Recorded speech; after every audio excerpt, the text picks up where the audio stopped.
Good afternoon. What's up, guys? This is Matt, and I thought I'd talk a little bit. Not really not gonna review. Well, I'm gonna slightly review them, but I thought I'd kind of talk about a series that I kind of just started watching and kind of got into recently. Not really gonna do a technical review of them. I'm just gonna more talk about them than anything else. Today we're gonna be talking about the Witchboard, or the Witchcraft series. I keep wanting to call it Witchboard. There is actually a horror series called Witchboard. These are the Witchcraft movies from the late 80s. 1988 was when the first film came out, from director Rob Spira, screenwriter Joey Savin. And these were ones prevalently I remembered in the 80s, late 80s, early 90s, from my childhood, because they all had like half-naked women on the front of them. And that's why I remember them. I remember we used to have this place in Claremore, Oklahoma, that we used to go rent movies at. And I remember I would always get a movie guide every time I left. And it was really cool because it told you about, back then it was just VHS. There wasn't DVD or anything like that, because I grew up in the mid to late 80s is when we first started kind of renting movies and stuff like that. And mainly all the women on the front were all like scantily clad. They were kind of making out with dudes and kind of stuff like that. And I remember that more than anything else. Now, I never got to actually rent any of these back in the day, but I remember I just remembered the women on the front and the men kind of making out and kind of stuff like that more than anything else. Now, like I said, I didn't actually get to watch those because, of course, my mom wouldn't. She would have saw the front of the box and went, "Oh, we're not going to rent that." Plus, it just wasn't the kind of stuff that we watched back in the day. Now, I did get to see some rated R movies, but sadly, the Witchcraft movies were not some of them. But I recently got introduced to the Witchcraft series, and these are the most hilarious, interesting, and entertaining movies like that you will ever see. Now, whether or not they're entertaining or hilarious in a good way or a bad way is up for debate, because a lot of it is just, a lot of the stuff is just kind of either like, it's not really to be taken seriously. A lot of the effects and stuff like that are not very good for the time. And sad to say, even the new entries like Witchcraft 13, which is one that I watched the other day, from 2007, the effects aren't really even that good in that one.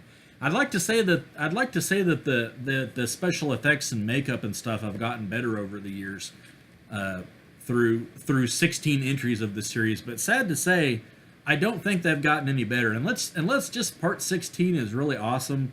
The effects through all of them have remained about the same. Maybe they've went up a little bit, but a lot of the stuff, a lot of the fights, a lot of the wars between it's basically about a guy that grows up and finds out that his parents were witches and warlocks, and that he's now a warlock. The main character, Will Spanner, is portrayed by Charles Solomon in the first, I believe, 4 entries in the film, and then they kind of get different actors to play it. That's pretty much what the series is about, and him taking on different entities and evil vampires, seductresses, kind of stuff like that. These are the ones that I have.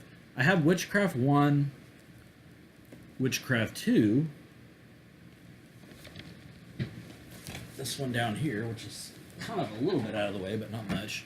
Witchcraft 3, The Kiss of Death, and Witchcraft 13. I jump all the way from 3 to 13. So I have the first 3 movies, and then I have 13. I ordered part 4, so the fourth one is going to be the next one that I get. So, but they're an interesting series. They're not like a high budget series or anything like that. So don't look at them to think they're going to be like the greatest things since sliced bread and horror or anything like that. But for a low budget kind of sci-fi film, if you're looking for an interesting low budget kind of sci-fi series kind of stuff like that, there is a lot of nudity. If nudity savants, if you guys are big into like the nudity and horror films and stuff like that, they're not horribly violent. There is a little bit of violence and stuff like that, but they're not real. It's not real like off-putting. There's not a whole lot of gore. There's a little bit of violence, some language, not a whole lot. I like Charles Solomon as the lead guy. I'm going to be sad to see him go after part 4, which the 4th one is the only one I haven't seen with him in it. So After part 4, they move and get a new actor for the rest of the entries. Now, the guy in part 13 wasn't bad, but I really liked Charles Solomon the best. He was Will Spanner in part 13. This is I don't know if there's probably way before this, but this was kind of a dip in quality for the films. I enjoyed the third one quite a bit. The second one was kind of okay. It was decent, but it wasn't great. And part 1 was pretty good. For the part 1 kind of sets up the story.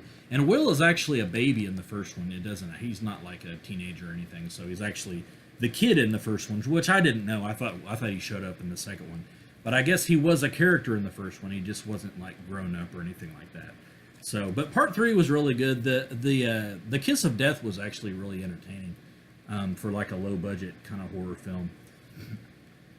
But it was pretty cool. It says one kiss and your fate is sealed. But if you guys are looking for kind of like kind of a low budget horror sci-fi film, definitely check out the Witchcraft films. They're definitely worth looking into. I enjoyed them, so hopefully you guys will enjoy them as well. But anyway, I thought I'd just do an update on those films. Not any particular kind of video for any of my series or anything like that. I thought I'd just kind of talk a little bit about what I liked about them and stuff like that. So hopefully you guys did like the video. If you did like it, give it a thumbs up. Show your support. This is Matt Allgood, and this is Allgood's Guide to YouTube. Keep watching.